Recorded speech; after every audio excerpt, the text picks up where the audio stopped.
Deep in the cold state of Alaska, a story was hidden behind the closed doors of a seemingly perfect home. Today, I'm sharing one of the most disturbing cases I've ever come across. It's a story about a couple who presented a beautiful life on social media, while hiding unimaginable cruelty behind closed doors. To their followers, they were a role model family, but they were actually harboring a dark secret. This is the story of Maya, a young girl who endured a living nightmare that lasted for years. The story takes place in Alaska, where Daniel and Annie were highly respected members of their community. Annie was a professional social worker, someone whose literal job was to protect children. Daniel, on the other hand, was a former police officer. They constantly posted highly filtered, happy photos on social media, showing off their life with their two young toddlers. But the reality was far from those pictures. In 2020, Maya moved into their home. What should have been a fresh start quickly turned into a horror story. This young girl wasn't even allowed to sleep in a bedroom. Instead,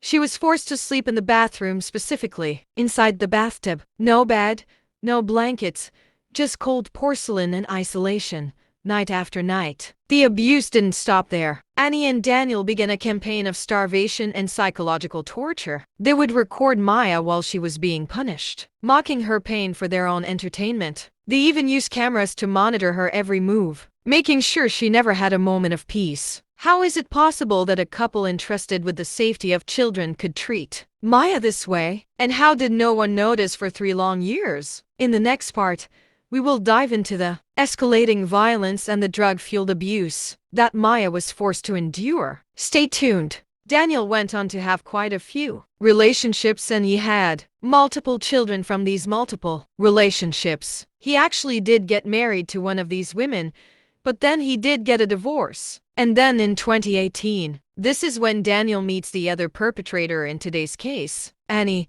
And again, we don't know too much about Annie's background. We know that she was born in 1997, so she's 6 years younger than Daniel. So, when they meet, Daniel is 27 years old. Annie is 21.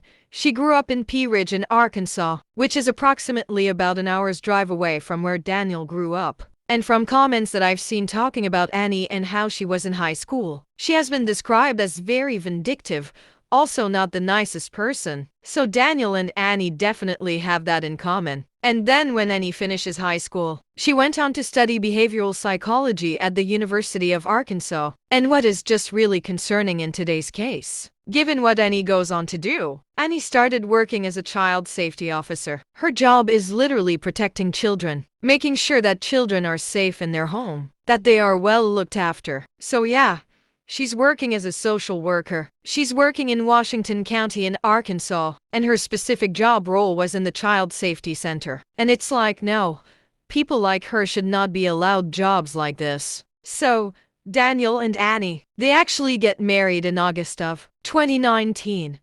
And in June of 2020, this is when Maya moves in with them. And at first, Maya is actually doing really well. She's happy. She's healthy. She's enjoying being a part of this family. But then, things start to change. And they start to change quite quickly. Daniel and Annie, they start to become very controlling over Maya. They start to monitor everything that she's doing. They start to tell her what she can and can't eat. They start to tell her who she can and can talk to. And it's like they are slowly but surely stripping Maya of her freedom. And then, the abuse starts. And it starts with Daniel. Daniel starts to become very physically abusive towards Maya. He starts to hit her. He starts to kick her. And Annie, she's just standing there. She's just watching it happen. And she's not doing anything to stop it. In fact, she's actually encouraging it. She's telling Daniel to hit her harder. She's telling him to kick her harder. It is just absolutely sickening. Yeah. And to anyone looking at these posts, especially Daniel rescuing dogs, you would think, oh my God, how amazing is he? He's such a good guy. A selfless person. Look at him being a hero rescuing dogs. I know that. That is what I would think. Anybody that rescues animals, I'm like, oh my God, they are an angel on this earth. Daniel was also posting like he was the best dad in the world as well, taking his 2 kids out on trips. And it's just crazy because obviously I'm about to tell you who he really is. This really does just tell you that you never know who somebody is behind their social media posts. And I know that people only post their highlight reels. People want to post the best of their lives, but this goes to another level. Daniel especially is evil down to his core, but you would never know that. Annie would also post a lot on social media. She also used a caption on one of her posts saying that she was, quote, not a regular mom. She's a cool mom, which is a quote from Mean Girls. One of Annie's favorite topics was how much of an incredible mom she was. She talked about how she had a job at Walmart. She said, quote, Mama, back on the grind. I do it for them. Hashtag reaching my goals. And again, both of them are just posting on social media that they really are these selfless parents, that they are good people, that they are doing everything for their kids, which couldn't be further from the truth. Because behind all of these perfect family selfies and all of these posts on Facebook, this is when something started to change for Daniel. Perfect family selfies and all of these posts on Facebook. This is when something started to change for Daniel and Annie. And what was that? Well, it was drugs. It didn't take long for both Daniel and Annie to become very heavy drug users. Now, it's unclear whether either of them took these heavy drugs before they got into a relationship together. Did they try drugs for the first time together? We just don't know. But we know that right now in the relationship, they are both heavy drug users. And I am talking heavy hard drugs. Daniel and Annie are both heavy meth users. But it wasn't just meth. They were also regularly using fentanyl and cocaine. So they are taking extremely hard drugs. And it is said that Daniel was just high all of the time. And apparently these drugs were making Daniel very aggressive. And he was already aggressive before the drugs. He was a violent bully. So just imagine how much worse he is now on drugs. Now Annie, I did read that because of her heavy drug usage and particularly her abuse of meth, she started to experience a lot of hair loss. And you can see that there is a mug shot of Annie and you can see that the front of her hairline she has significant hair loss and it hasn't been confirmed that this was because of meth. However, this is a side effect of meth. It's well known that meth can cause hair loss because it restricts blood flow to the hair follicle. So whilst it's not confirmed, a lot of people suspect that her hair loss is directly linked to her meth usage. But anyway, we now get to 2020, and he is currently 23 years old. And Daniel is currently 29. Their two young children are still both under the age of 2. And this is when something very significant to this case happens because a teenage girl would now start living with Annie and Daniel. Now, we don't know the identity of this teenage girl, so I am just going to refer to her as Girl A throughout the rest of this case. We also don't know her exact age when she started living with Annie and Daniel. Some reports say that she was around 14 years old. So, that is all I can tell you. But she's definitely a minor. She's definitely under 16. And something else that we actually don't know is we don't know the relationship of this teenage girl to Annie and Daniel. All we know is that for some reason, this teenage girl was unable to live in her home in the home that she had grown up in and she was placed in the care of Annie and Daniel. That's all we know. However, comments that I have seen from people that know the family have said that this teenage girl is Daniel's biological daughter. However, I have not seen that from an official source. So, I do need to stress that, either way, it seems like Girl A didn't really have much to do with Daniel growing up. It's not clear if there was any relationship prior to her going to live with them. But given that it is suspected that Daniel is Girl A's biological dad, Annie would be her stepmom. And given that Annie and Daniel have 2 children together, those 2 children are Girl A's possible half-siblings. Now, given that we don't know the circumstances around Girl A and why she moved in, she did have to leave her home. It's possible that she was excited about living with Daniel and Annie and her possible 2 half-siblings. But sadly, after Maya moved in with Daniel and Annie, things would go downhill very quickly. And I need to warn you now, things in this case are going to be incredibly difficult to listen to. On the August 27, 2020, this is just 2 weeks after Maya has first moved in. On this day, Maya had fallen asleep. It seemed like she was just taking a nap in the middle of the day. Now Daniel, He was high on drugs, which was quite a regular thing for him, and he did not seem to be in a very good mood, which again was very, very common with Daniel. And Daniel found Maya asleep. And what did he do? Well, tragically, this was the very first time that Daniel sexually assaulted Maya. He woke Maya up from her nap. He pinned her down and he said, quote, "You're not getting away." He then started tearing her clothes off. Maya just froze. She didn't know what to do. She was absolutely terrified. But then she realized what Daniel was trying to do to her. She tried to fight him off, push him off. She tried to get away, but Daniel was able to overpower her. He held her down by her chest. And tragically, this is when Daniel raped Maya. Maya would later describe this incident in court documents where she said, Daniel put his private parts inside her private parts. It had been ripped open and that she couldn't walk for days afterwards, which is just absolutely horrific to think about a young girl going through that. He's just such a monster. And I think what is really shocking to me is that it escalated so quickly, and he's just raped Maya like straight off the bat. There was no build up to the rape. There was no other sexual assaults before the rape. He just went straight into raping her, and that makes me question, has he done this before? Because if you are a first offender of any kind of offense, you normally start at the bottom and work your way up. But he didn't do that. He went straight in for the worst thing that he could do. And anyway, that is just where my mind goes. It's obviously just speculation, but oh my God, this poor girl. And obviously, it hasn't been confirmed, but this is also possibly her biological dad that has done this to her. She's just moved into this household. She's only been living with them for 2 weeks,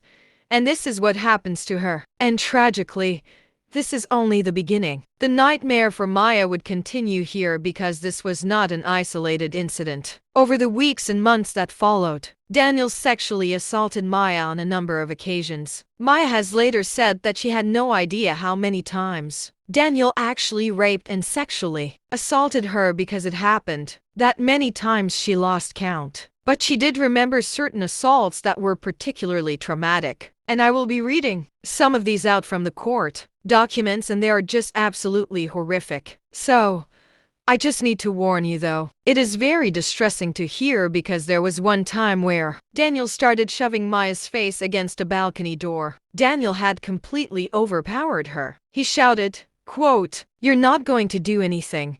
She had her face shoved into a balcony door, and I can only assume that nobody else was in the house at this point because this is literally happening right in the middle of the home. To which Daniel then said, "Are you ready?" And Maya replied, "No," but Daniel didn't care. And he then, quote, bent her over so she was touching her toes before he sexually assaulted her again. And Maya said that it was, quote, "the worst pain I have ever been through. It chopped and it hurt." Another time, Daniel and Maya were home alone together. Daniel found Maya in the bathroom. He forcibly grabbed her and he said, quote, "This one's going to hurt." He then bent her over, lifted her onto the sink, and he began to sexually assault her once more. And the whole time, Maya was yelling out. She was screaming in pain. She was saying, "Please stop. Please, please. I'm begging. I'll do anything." Before Daniel said, quote, "This is all I want." And according to court documents, he just kept going harder and faster. And Maya was still crying and screaming out. And it seems like that is what gets Daniel off. It's going back to him being a bully. He likes to think that he's above everybody. He likes to overpower everybody. He likes to push people below him. And that's exactly what he's doing to Maya. He's making her feel powerless. He is completely taking control of her. He's much larger than her. She's only approximately 14 years old when this is happening to her. She's only approximately 14 years old when this is happening to her. And he's almost getting off on the fact that she's screaming out in pain. It's like that's egging him on. And then after he was done, he just threw her into the bathtub as if she was nothing. And according to court documents, this is when Daniel started hitting her in the face with his before shoving his down her throat and saying, "Do you like it?" I'm honestly lost for words. And again, I just want to remind you that Daniel is possibly her biological dad. This level of cruelty is unimaginable. But if you looked at social media, he rescues dogs. He's a hero. He's a perfect family man.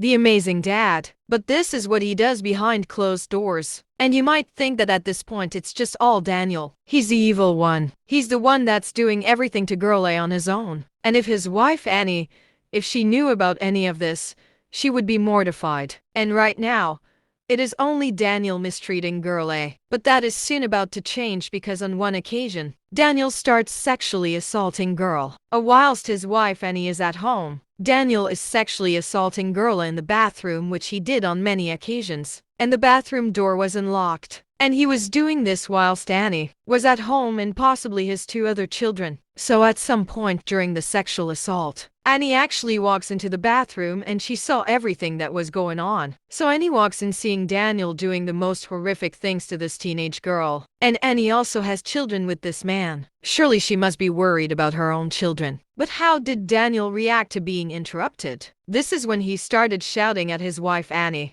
But how did Daniel react to being interrupted? This is when he started shouting at his wife Annie whilst he's still sexually assaulting Maya. Quote, "Get out, you fat C-word." And he is angry at his wife for interrupting him sexually assaulting a teenage girl. He's just an absolute monster. And then the next day, Annie and Daniel did actually sit down to talk about this incident. And I'm like, sit down. No. We don't sit down with rapists to hear them out. You dial 911 or the police. You call the police in whatever country you live in. You call the police. We do not sit down with rapists to let them try and talk their way out of it. They've showed you exactly who they are in that moment and they are never going to change. But anyway, Annie and Daniel, they sit down to talk about the fact that he is raping a minor. And Daniel actually threatens Annie.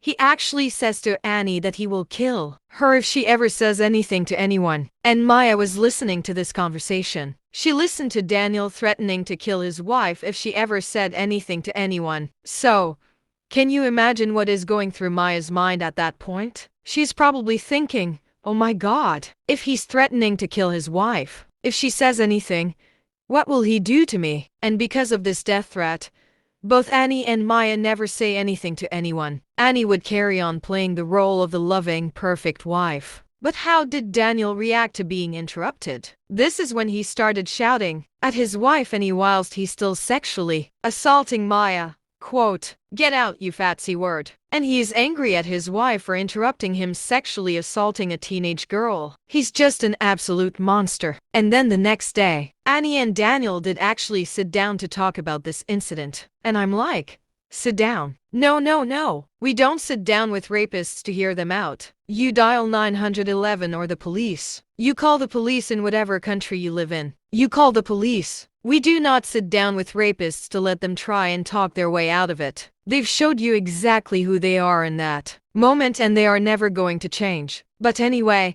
Annie and Daniel, they sit down to talk about the fact that he is raping a minor. And Daniel actually threatens Annie. He actually says to Annie that he will kill her if she ever says anything to anyone. And Maya was listening to this conversation. She listened to Daniel threatening to kill his wife if she ever said anything to anyone. So, can you imagine what is going through Maya's mind at that point? She's probably thinking, oh my God, if he's threatening to kill his wife, if she says anything, what will he do to me? And because of this death threat, both Annie and Maya never say anything to anyone. Annie would carry on playing the role of the loving, perfect wife. Annie carried on playing the role of the loving, perfect wife. Daniel carried on sexually assaulting Maya in their home and nobody did anything about it. And at this point, Annie may have been innocent in all of this. It's quite easy to recognize that she could also be a victim of Daniel. Like I said, I wouldn't be surprised if Daniel has sexually assaulted or raped other people. So Annie could be a victim of his, and he has just threatened to kill her. So Annie quite possibly could have started off as a victim herself. But that is all about to change because now, Annie becomes just as disgusting and evil as her husband. Because if all of these sexual assaults that Maya is going through isn't horrific enough, this is when Annie starts treating Maya in the most horrific of ways. Because for some reason, Annie completely turned against Maya. And we don't know why. Why all of a sudden does Annie hate Maya? Well, maybe it was because her husband was sexually assaulting her. Maybe in Annie's twisted mind, she was jealous. Maybe in her sick mind, She thought that Maya wanted to be assaulted by Daniel, that it was some sort of an affair. Maybe Annie blamed Maya for all of the problems in her relationship, in her life, because of what her husband is doing to her, which is just crazy. But I can't think of any other reason why all of a sudden she turns against Maya after she finds out about the sexual assault. To me, that screams that she's jealous of Maya for some reason. So now, alongside her husband, Annie starts abusing and neglecting Maya, because from this point going forward, Maya was now forced to sleep in the bathroom. She was no longer allowed her own bedroom, and she had to sleep in the bathtub every single night. She had no pillows, no blankets, no bed sheets. It was absolutely appalling. She just had to sleep, literally just her in the bathtub. And when Maya asked Annie why she was now being forced to sleep in the bathroom and the bathtub, this is when Annie responded, quote, "Because you're a waste of air and a piece of shit, and I just have no words." But that's not all that happened, because now they started starving Maya. And when I say starve, I literally mean starve. Maya was allowed to eat one Pop-Tart a week. I just cannot even wrap my head around that. How does anyone survive eating one Pop-Tart a week? And she was also severely dehydrated because she was only allowed to drink one glass of water a week. It's just absolutely crazy. How can anyone survive that? Now, people have speculated that because Maya was sleeping in the bathroom, she obviously had access to taps. That is possibly how she was accessing water. At this point in time as well, Maya was still attending school. So again, it is speculated that maybe Maya was also getting some food at school, because yeah, how does anyone? On top of the starvation, Maya was also being severely physically abused. She was regularly pushed into walls by Daniel and Annie.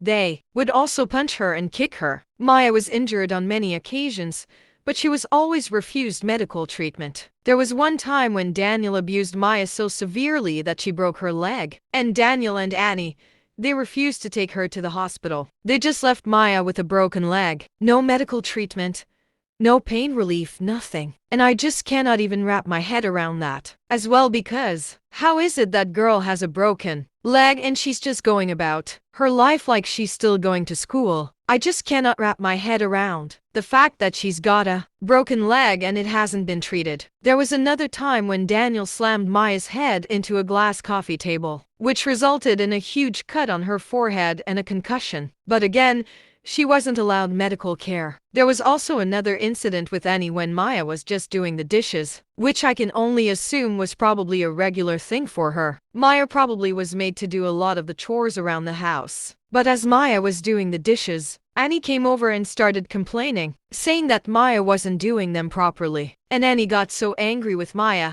she picked up a fork and stabbed Maya in the neck. Again, this case, I'm just speechless. But she didn't just stab her once. Annie stabbed Maya with a fork multiple times. And as she was doing this, she was shouting at Maya, "I hope you die." But she didn't just stab her once. Annie stabbed Maya with a fork multiple times. And as she was doing this, she was shouting at Maya, "I hope you die."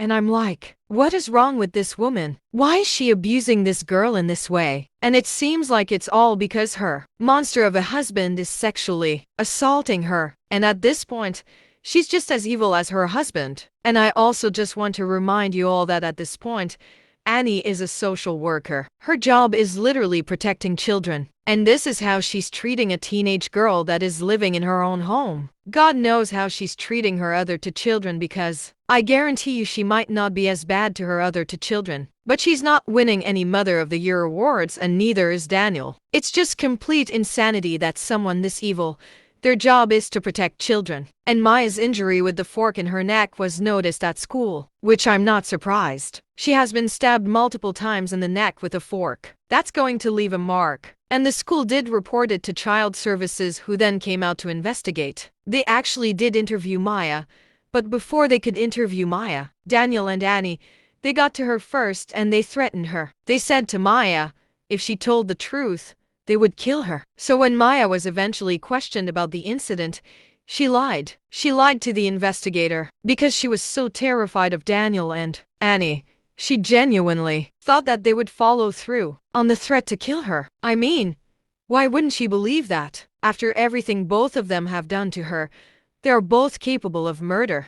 And the investigation was closed and the abuse just continues from there. But if all of that wasn't enough, Daniel and Annie now start to force Maya to take drugs because remember they are both massive drug addicts. Well, now they wanted to use this as some sort of sick and twisted punishment to Maya as well because Annie would ask Maya if she wanted to take drugs, pretending that it was optional. Maya would respond, no, she did not want to take drugs, and Annie would then say, well, I don't care. You're going to do as you're told. And this is when Annie would force Maya to take the drugs anyway. And we're talking serious, hard illegal drugs. They forced Maya to take meth, fentanyl, cocaine, the same drugs that Annie and Daniel are taking. They forced pills down Maya's throat. She was forcibly made to snort cocaine. And Maya described being very high from this. So high that she couldn't see anything but blinding white light. And we are talking about a child here.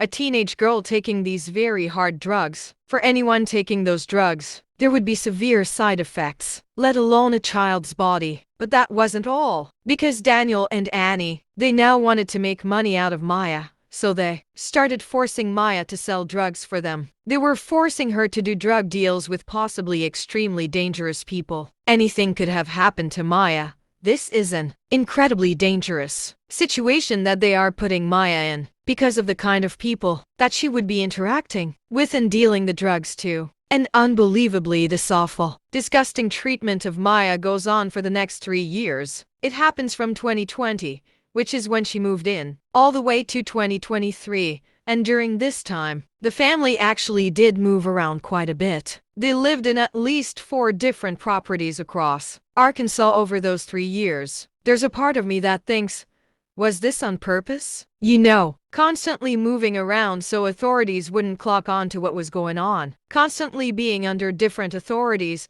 different councils, blah blah blah. But every single home that they lived in, Maya was treated the same. She was forced to sleep in the bathroom. She was never allowed a bedroom, and she had to sleep in the bathtub. Every single home that she lived in, she was also starved. She was abused, neglected. She was still being sexually abused by Daniel. And the whole time, Annie and Daniel still continued to post on social media trying to keep up their perfect family facade. And just looking back through their social media posts, it makes you sick because Annie even had her own TikTok account, which you can see. She was making a ton of content on TikTok throughout 2021. There are slideshows of images of her and Daniel. Every single image that Annie posted was highly edited or had lots of filters on them. When I was researching this case, it was actually hard to find any images that were not edited or filtered.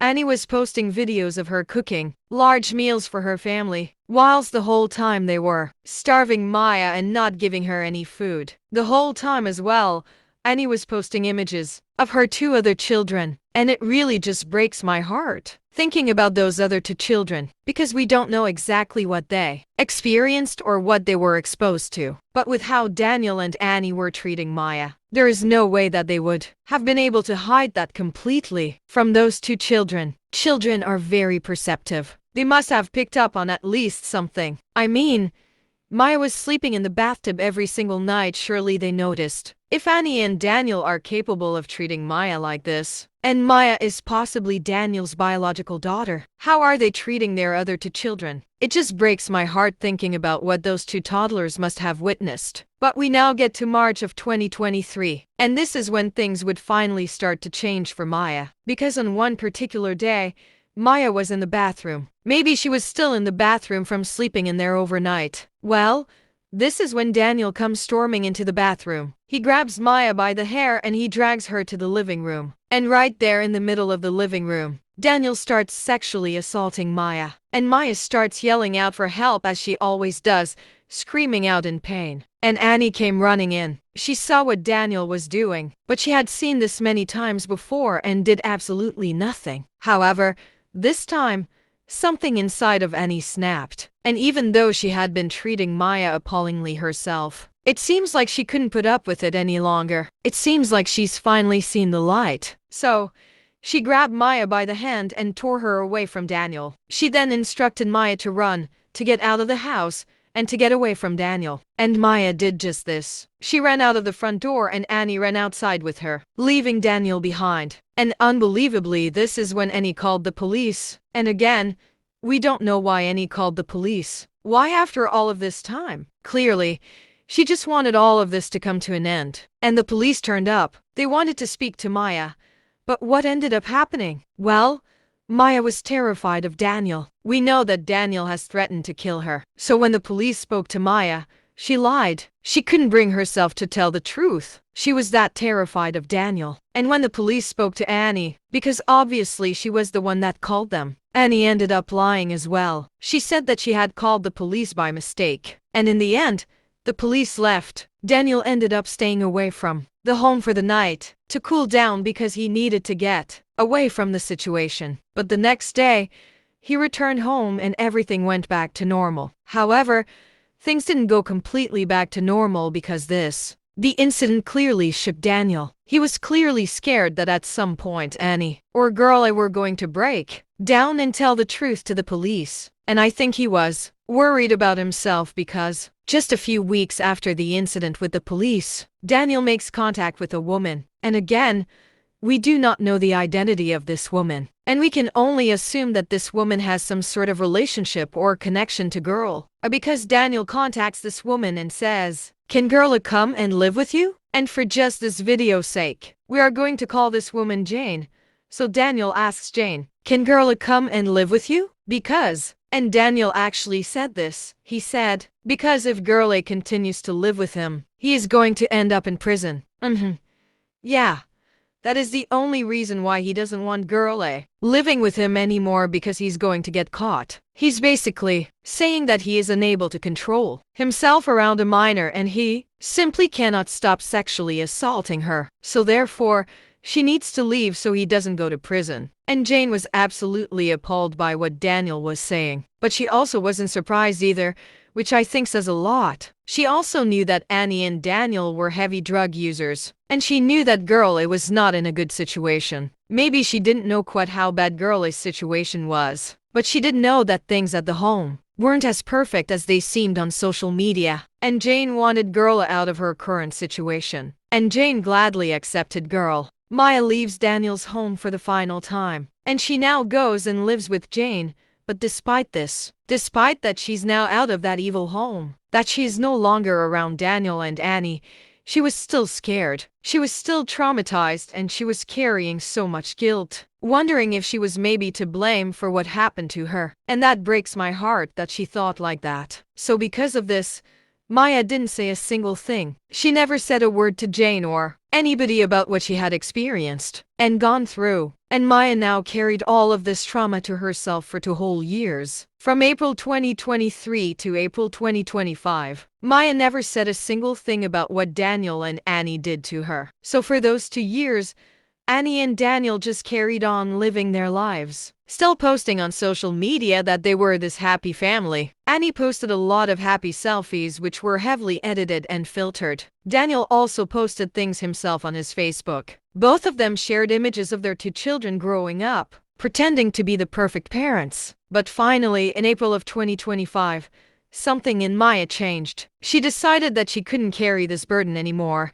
And it just wasn't fair. What Daniel and Annie had done to her, they shouldn't be getting away with it. She realized that she was now in a safe place. She had people around her that would protect her, and she finally felt strong enough to come forward and tell her story. So on the April 9th, 2025, Maya arranged a meeting with her school counselor saying that she wanted to discuss something. And during this meeting with her school counselor, this is when Maya revealed everything that had happened to her. She went into so many details of the years of abuse, sexual abuse, neglect that she had suffered at the hands of Daniel and Annie. And thankfully, the school counselor did the right thing. She immediately contacted the school resource officer, who then immediately contacted the police. And things moved very quickly from here. On the same day, Maya was invited to do a more detailed interview with Child Services. The police at this point also started their investigation. Maya was then interviewed by a detective, and in this interview they clarified all the specific details about the sexual assaults,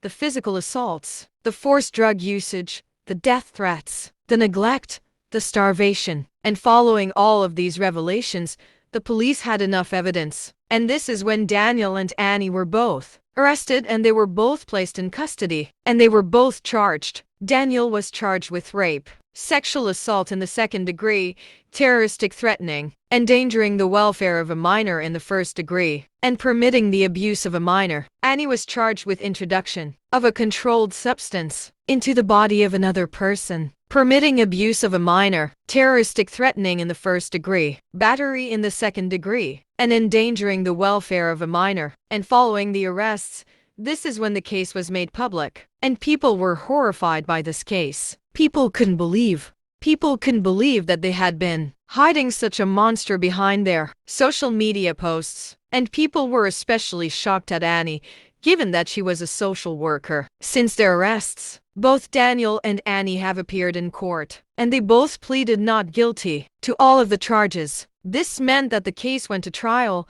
where Maya had to give evidence. I just cannot imagine how difficult that must have been for her. But she did it. She was so incredibly brave, and she stood up in court and she told everyone exactly what Daniel and Annie had done to her. And following the trial, the jury reached a verdict. Daniel was found guilty on all of his charges, and he was sentenced to 40 years in prison. Annie was also found guilty on all of her charges, and she was sentenced to 30 years in prison. So both of them are going to be behind bars for a very long time, which is exactly where they belong. And I just hope that now, Maya can finally start to heal from everything that she has been through. She's a true survivor, and she is so incredibly brave for coming forward and telling her story. Even people that actually knew Annie and Daniel in real life were shocked.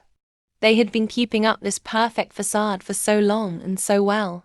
And when the mugshots of the pair were released to the public was shocked because they look very different from their edited, highly filtered photos that they were posting on social media. And a lot of people were expressing how disgusting this couple were and how they should be locked up for life, which I agree with. But now, this is where I need to warn you, because now your blood is about to boil, if it hasn't already, because today's case has been absolutely horrific. Well, now be prepared for one of the biggest miscarriages of justice that I have come across recently. Because after their arrests, both Annie and Daniel were assigned public defenders. They were also issued with no contact orders, meaning that they were not allowed to contact Maya under any circumstances. And Daniel, if he had been convicted on his original charges, he could be facing up to 40 years to life in prison. And Annie, if she was found guilty on her more serious charges, she could also be facing up to 40 years to life in prison as well, which I think are appropriate prison sentences for the two of them. 40 years minimum. If not life. They are disgusting monsters. That is the least that they deserve. However, things don't always work out like that, do they? Because after the pair had spent 9 months in jail awaiting trial in February of 2026, so not that long ago, Annie and Daniel decided to a plea deal with the prosecution's office. And this is quite possibly the plea deal of a lifetime, because all of their charges were significantly reduced.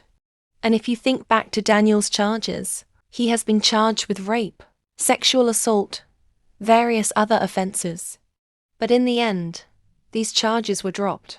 Yes, the rape charges were dropped. It's unbelievable. And in the end, he only had to plead guilty to endangering the welfare of a minor. How is that fair? How is that? Oh my God. How is that fair? But then when it comes to Annie, she too only had to plead guilty to endangering the welfare of a child. All of her serious charges were also dropped. It's just unbelievable what this couple did to Maya for years, and they only had to plead guilty to endangering the welfare. They did a lot more than that. So previously, under their previous charges, they were facing 40 years to life in prison. The pair of them. Well, how many years did they actually end up being given in prison? Like, what was their sentence? 0 years in prison. That was their sentence. They don't have to go to prison. It's bloody unbelievable. I am so freaking angry right now. What the actual hell? How is it that Daniel has raped a minor multiple times and he doesn't go to prison? In what world do we live in? Instead, both of them were given 6 years of probation right there and then. So, the pair of them were free to go. And yes, they're under probation, but they're basically free. They've basically just gotten a little slap on the wrist for what they did to Maya for years. And it's absolutely ridiculous. This is an appalling miscarriage of justice. But it gets worse. Yeah, it gets worse because Daniel's conviction also came with a little clause, which is that if he completes his 6 years of probation without incident, this conviction will be completely wiped from his record. Meaning that after 6 years, obviously, if he completes his probation successfully, after 6 years, he could go on to get a job with children. A rapist can go on to get a job with children. Again, in what world does this make sense? And remember, cast your minds back to the beginning of this video. I told you that one of Daniel's first jobs was a police officer. Well, after 6 years, he can be a police officer again if he wants to. I don't even know what to say because after the 6 years, he will have no record. He can just do whatever he wants. And I assume the same is probably for Annie as well because her charges were less serious. So, she could probably go on and carry on being a social worker protecting children. So, you're probably thinking, how the hell did this happen? Well, the prosecution office did have an explanation. The prosecution attorney actually did release a statement trying to explain. To justify this decision, he said that the challenges of convicting someone in child abuse cases is that it is one word against another, and the burden of proof always falls on the child who is the victim. And in this case, the victim made some allegations that could not be proven independently and could not be supported by other witnesses or evidence. Wow.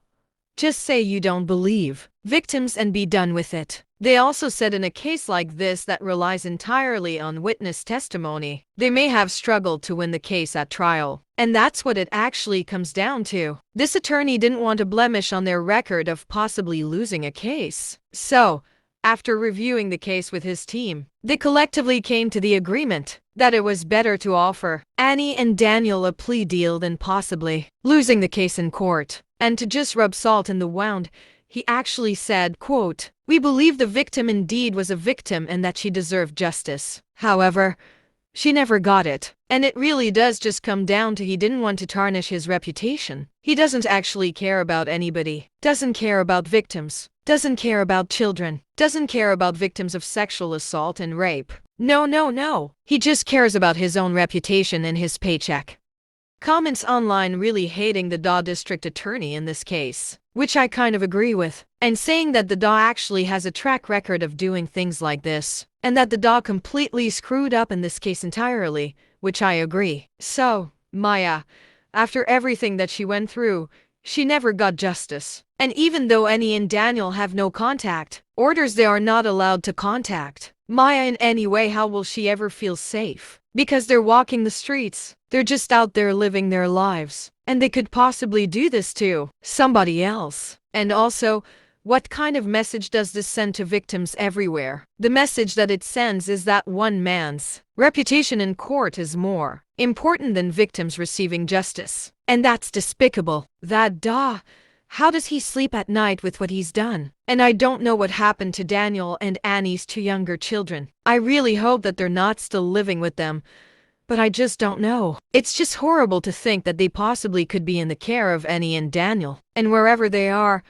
I just hope that they're doing okay. And I truly hope that somebody is looking out for them. And this case was so infuriating. I actually still can't believe that Annie and Daniel, they didn't go to prison. I'm just left in complete shock. And that is why I wanted to share this case with you all, because Maya didn't get justice. And I believe that her story needs to be out there and needs to be heard. And I think that everyone should know about Annie and Daniel and how evil they are. They're true monsters. And I just wish Maya all the best wherever she is. I just hope she's doing okay. And I just want her to know that none of this was her fault. I just want Maya to know that none of this was her fault. And the same goes for anyone else out there who has experienced or is currently experiencing something similar. It is never, ever your fault. You are not to blame for the actions of monsters. And I know it's hard.